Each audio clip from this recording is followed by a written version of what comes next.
Ok. A gravação então foi iniciada.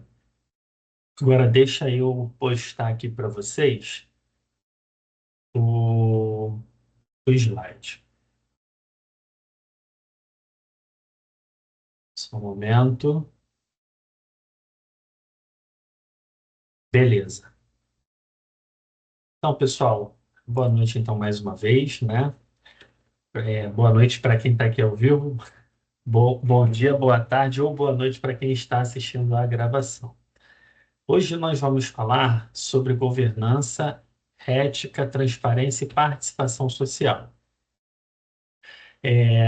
Fizemos aqui um resumo desses assuntos, destacando pontos que são importantíssimos e que entendemos que poderão ajudá-los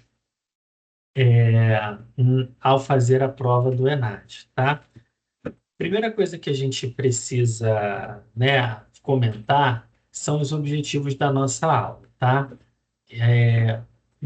A nossa aula hoje tem por objetivo compreender os pilares da governança pública, reconhecer a importância da ética na gestão pública e nos serviços prestados à sociedade, identificar dispositivos e instrumentos de transparência pública, entender o papel da participação social no ciclo de políticas públicas e relacionar esses conceitos com as questões normalmente cobradas no ENAD, tá?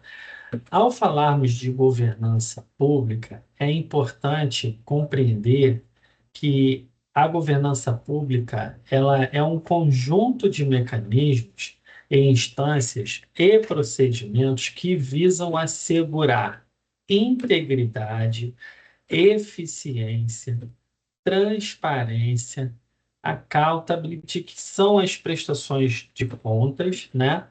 Isso tudo equivale aos mecanismos da governança pública. Na aula de ontem, nós falamos um pouco sobre a questão da eficiência no setor público, né? É, Destacamos que eficiência tem a ver com melhoria, com qualidade, é fazer melhor, né? Da melhor maneira possível, né? Falamos também sobre prestação de contas, o quanto que isso é importante para a gestão pública. Quando a gente fala de governança, a gente vai encontrar esses elementos aqui que vão compor a governança pública, tá? E aí, quais são os mecanismos de governança que a gente pode destacar? A liderança, a estratégia, o controle, né, que já está bem vinculado às auditorias, gestão de riscos, monitoramento, são elementos que compõem a função do controle, né? O controle, tanto para a gestão privada quanto para a gestão pública, é realmente muito importante. Se não tiver controle, como que a gente vai conseguir administrar bem, né? Então, ele acaba sendo um item importante para o mecanismo de governança, né? Alguns exemplos práticos de governança, né, que tem aí no setor público são conselhos, auditorias internas, a própria gestão de risco, né, que falamos anteriormente, planejamento estratégico, são exemplos de práticas de governança e que normalmente funcionam, né? As auditorias, por exemplo, quando elas são bem elaboradas e bem executadas, elas acabam contribuindo muito para a boa governança daquele ente público, daquela área pública, tá? Quando a gente fala de ética na gestão pública, existe sempre aquela dualidade, né? Ética versus moralidade. Também tem a reflexão importante que a gente vai fazer já já sobre o código de ética do servidor público, tá? Temos também as condutas esperadas e condutas vedadas. Isso no código de ética, que a gente vai ver já já, elas estão bem evidenciadas, tá? Tem a questão da imparcialidade. todo gestor público, ele não pode ter a parcialidade, ele tem que ser imparcial nas suas escolhas, nos seus relacionamentos, tá? O uso adequado também dos recursos públicos, isso faz parte da ética na gestão pública. E a integridade e combate à corrupção. Corrupção é um ponto extremamente importante, porque ela sempre vai permear o setor público, não só o setor público, o setor privado também. Mas como a nossa área é gestão pública, tudo que a gente puder refletir sobre o combate a qualquer tipo de corrupção é extremamente importante. E óbvio que ele está ligado à questão ética na gestão pública, tá? Eu elaborei para vocês um pequeno resumo do Código de Ética do Servidor Público, tá? E aí, o que que diz de forma resumida nesse código de ética, né? O decreto de número 1171 de 1994 estabelece, que é o código de ética, né? Ele estabelece princípios, valores e deveres que orientam a conduta ética dos servidores públicos federais. Seu objetivo é garantir que a atuação do agente público seja pautada pelo interesse coletivo, pela legalidade e pela integridade. E aí, quais são os princípios que são fundamentais, né? Temos o código ele reforça que o servidor deve servir ao interesse público acima de interesses pessoais, políticos ou particulares, tá? Atuar com honestidade, lealdade, cortesia, eficiência, justiça, imparcialidade e transparência, evitar qualquer comportamento que comprometa a imagem da administração pública. Esses são os princípios fundamentais, tá? Temos também os deveres do servidor, que é desempenhar as funções com zelo, presteza e responsabilidade, tratar todas as pessoas com urbanidade e respeito, proteger o patrimônio público e garantir seu uso adequado, informar e orientar o cidadão, evitando burocracias desnecessárias, ser assíduo, pontual e comprometido com resultados. É bem um resumo dos deveres do servidor. Temos também as vedações, que seriam os comportamentos proibidos. Então, o servidor não pode usar o cargo para obter vantagens pessoais, não pode favorecer pessoas ou grupos, né?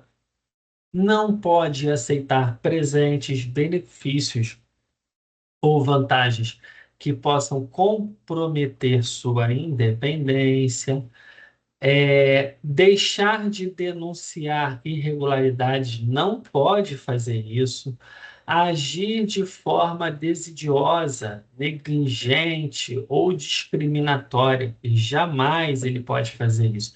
Então, esses são o que a gente chama de comportamentos proibidos para o gestor público, né?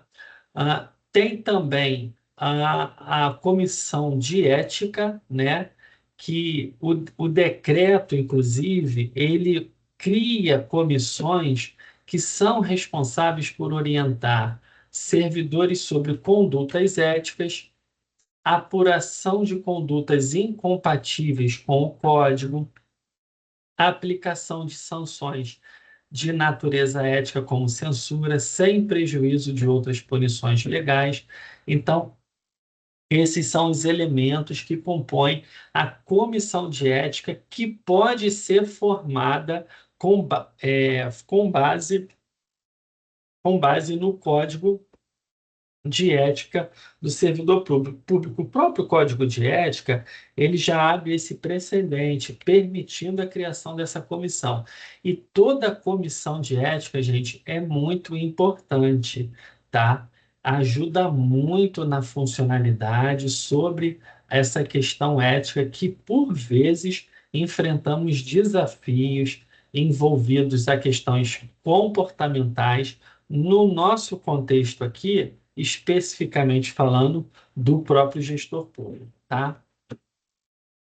Qual seria, então, a finalidade desse código, né? Então, ele busca promover a cultura ética do servidor público, ou seja, fazendo com que ela esteja realmente sendo vivenciada pelos gestores públicos, fortalecer a confiança da sociedade no Estado e contribuir para uma administração pública mais íntegra, eficiente e comprometida com o bem comum.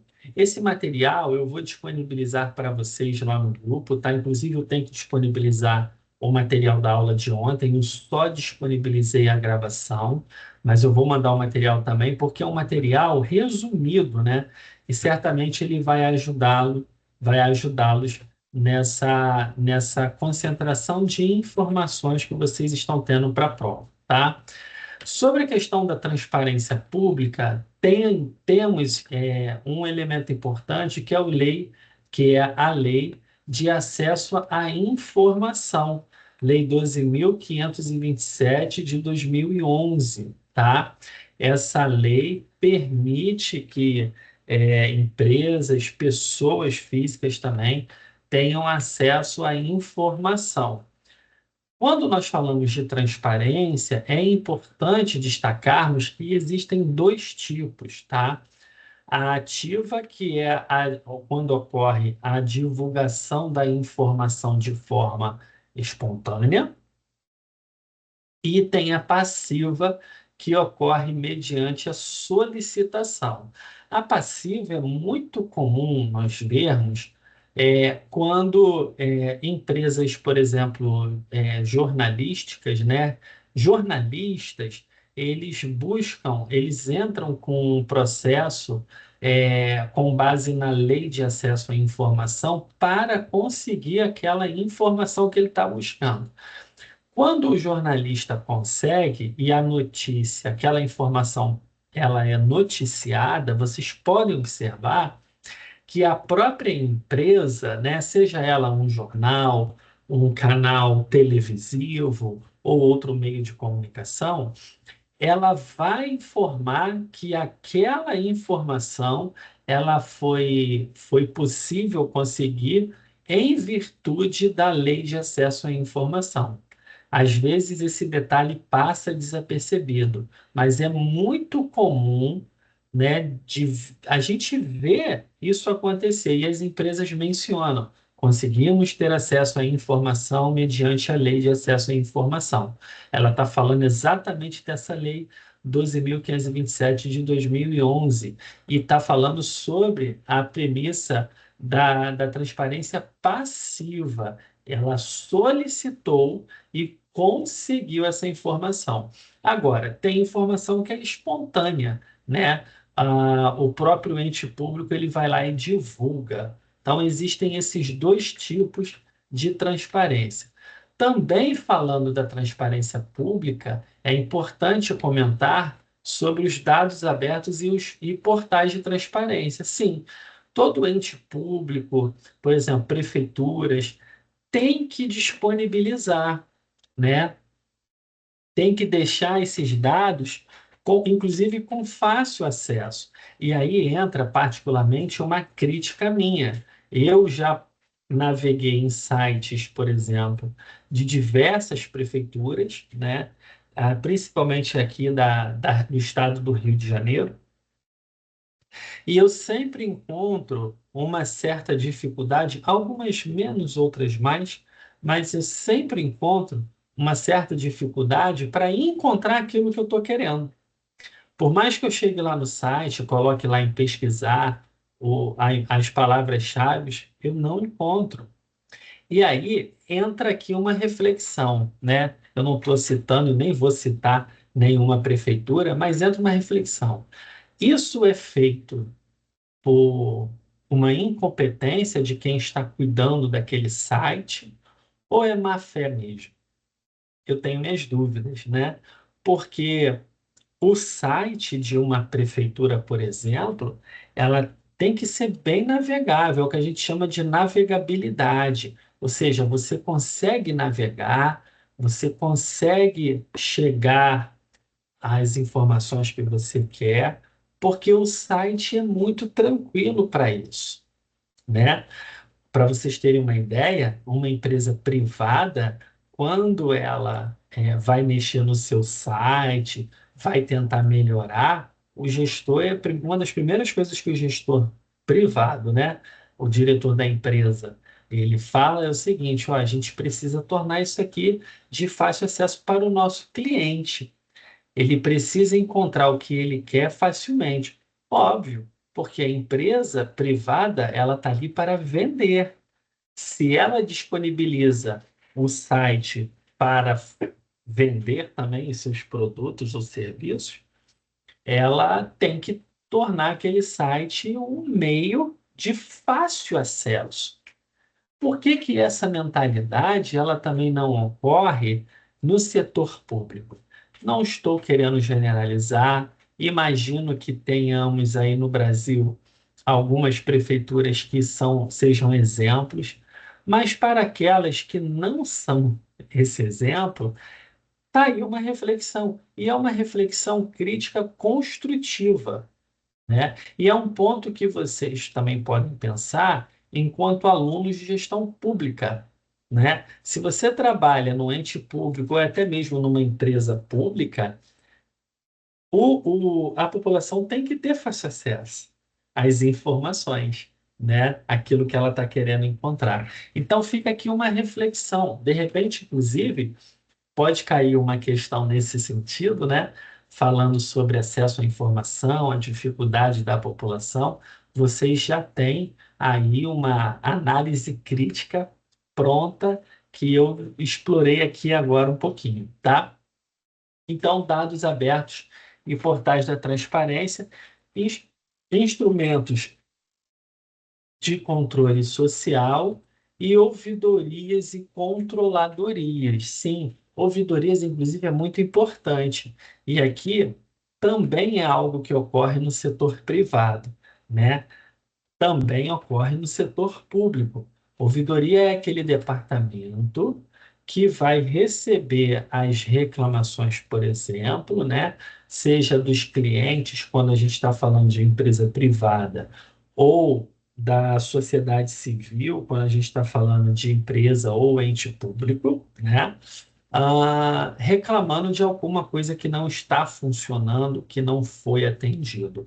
Quando a ouvidoria é acionada, a tendência é que aquilo seja solucionado para aquele cidadão, tá?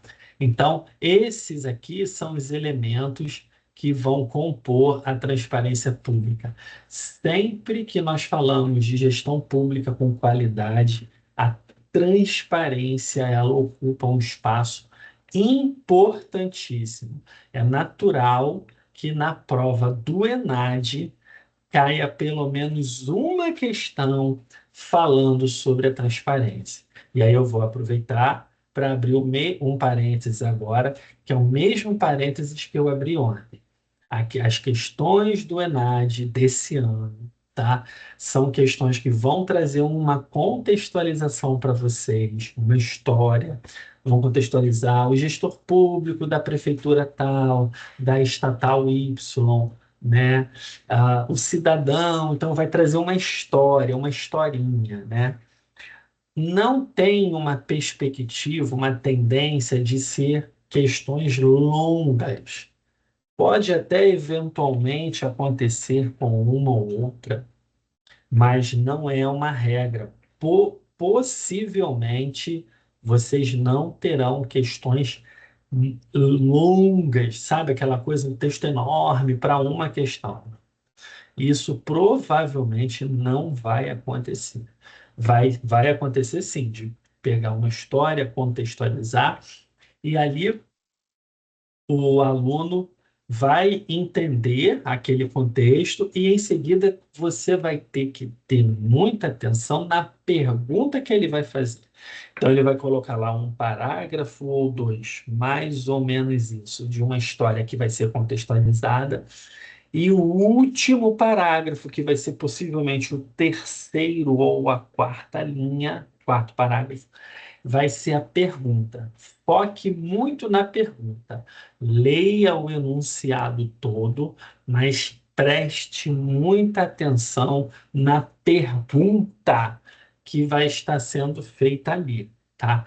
Isso vai te ajudar a responder a questão. Porque prova do ENAD, como eu disse ontem na nossa aula, não é decoreba, é mais interpretação. Mais interpretação.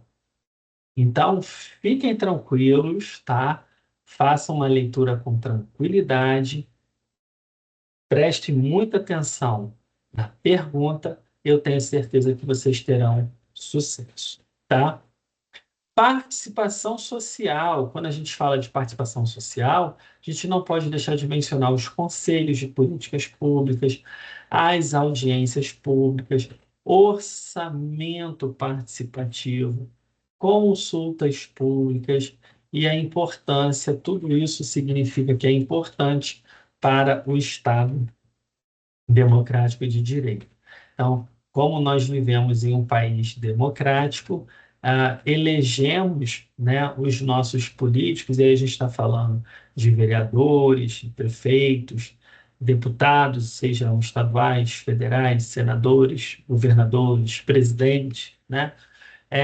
Então, para esses cargos eletivos, são representantes do povo, principalmente da área legislativa, né? A gente está falando aí, nesse caso, de vereadores e deputados estaduais e federais, tá? E senadores também, onde ali você tem representantes, né? Representantes, por exemplo, do agronegócio, representante do mercado financeiro, representante, enfim, representante de todas as camadas da sociedade. E deve ser assim, cada vez melhor, é claro, né?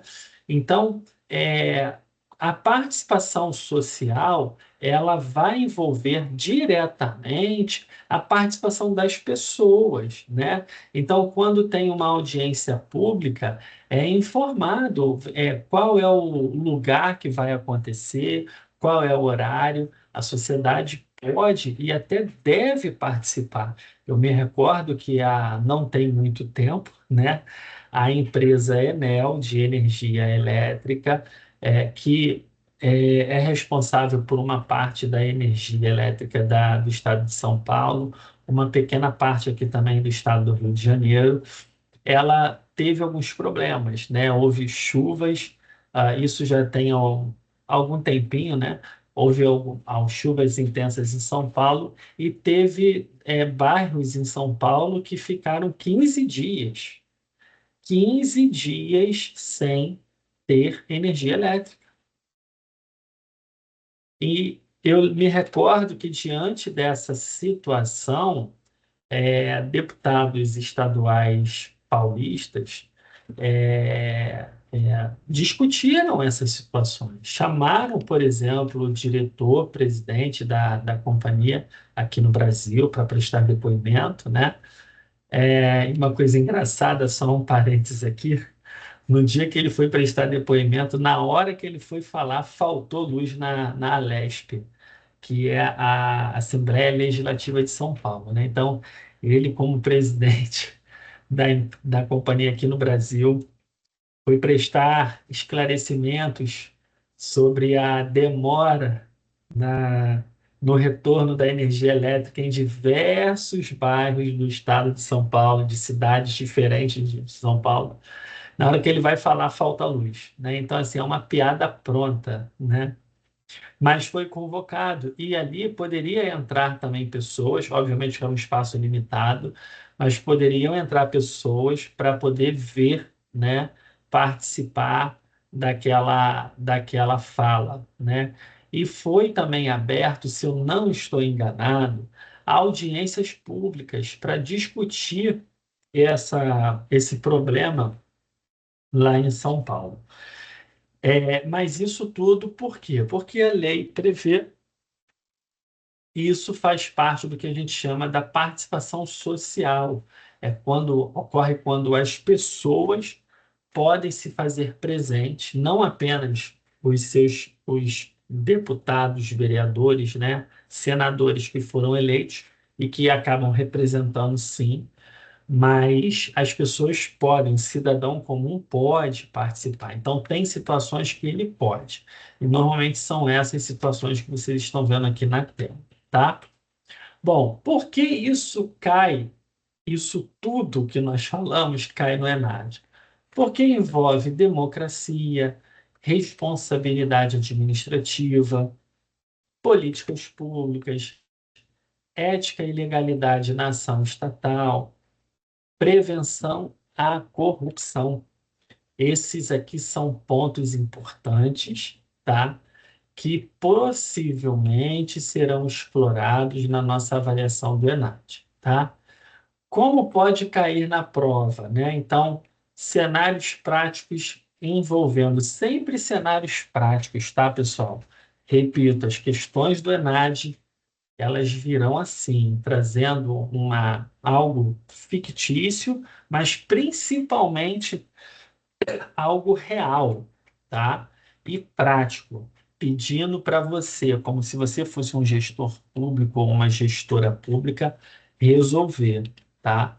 Então, cenários práticos envolvendo conflito de interesses, tomada de decisão ética, participação popular em políticas, falhas na transparência, omissão de informações, governança e eficácia das ações públicas.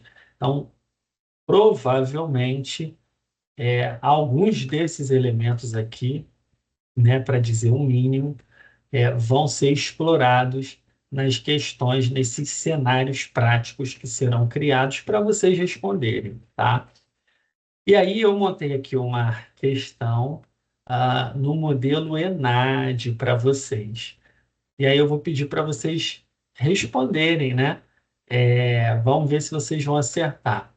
Diz assim o enunciado: o município implementou um programa de reformas de escolas, envolvendo a compra de equipamentos, contratação de obras e consulta à comunidade escolar. Durante o processo, pais e professores reclamaram da falta de informações sobre os contratos e da ausência de representantes no conselho que deveria acompanhar o projeto. Nesse caso, os problemas apontados indicam falhas principalmente relacionadas. Letra A ética e a impessoalidade dos servidores envolvidos. Letra B, a governança, pois não houve mecanismos adequados de liderança. Letra C, a transparência e a participação social no processo decisório. Letra D, ao planejamento estratégico, que não prevê conselhos escolares. E letra E, a eficiência, porque a obra demorou mais que o previsto.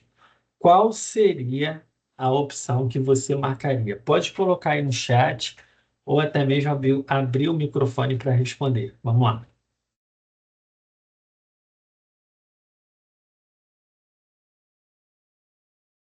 Vamos lá. Letra A, B, C, D ou E?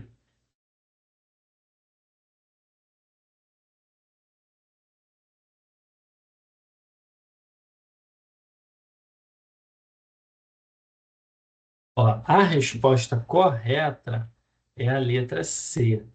A ausência de informações, ou seja, transparência, e a falta de participação de representantes sociais são falhas que comprometem controle social, e governança pública, transparência também, né, que é o accountability. Isso certamente caracteriza a letra C como a resposta correta, tá? Note que essa questão, que é uma questão simples, modelo ENAD mesmo, ela trouxe ali uma história, né, uma contextualização. E aí ele depois faz a pergunta. Nesse caso, uma contextualização dentro de um parágrafo, e em seguida você já tem a pergunta para você responder, tá? Esse é o conteúdo que eu separei para vocês hoje, tá? Ah, espero que esse conteúdo tenha ajudado vocês. Certamente vai ajudar. É um conteúdo bem resumido, tá? Mas que certamente vai ajudar. É importante a gente sempre lembrar, porque vocês tenham muita tranquilidade, muita paciência para fazer a leitura, né, das questões e responder com muita tranquilidade, tá? Gostaria de saber se alguém gostaria de fazer alguma pergunta, se ficou alguma dúvida, se gostaria de fazer algum comentário. Professor, o senhor me ouve? Consigo te ouvir bem, Tadeu.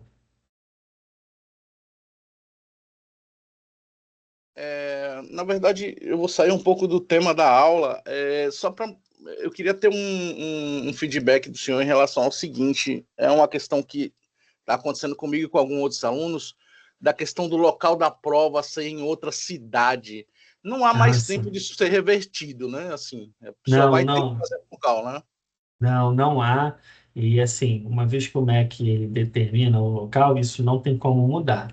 O que vai acontecer é que provavelmente amanhã, na quarta-feira, eu vou estar enviando uma orientação geral para vocês de como vocês que não poderão fazer a prova, não é o caso de todos, tem aluno que vai conseguir fazer a prova, mas vocês que não poderão fazer a prova em virtude do local, eu vou dar a orientação de como vai ser feita essa justificativa de ausência, tá? Então, vou pedir só que aguarde até amanhã. Possivelmente amanhã eu já estou mandando a mensagem no grupo e fazendo atendimento individual, se for necessário, para orientar vocês.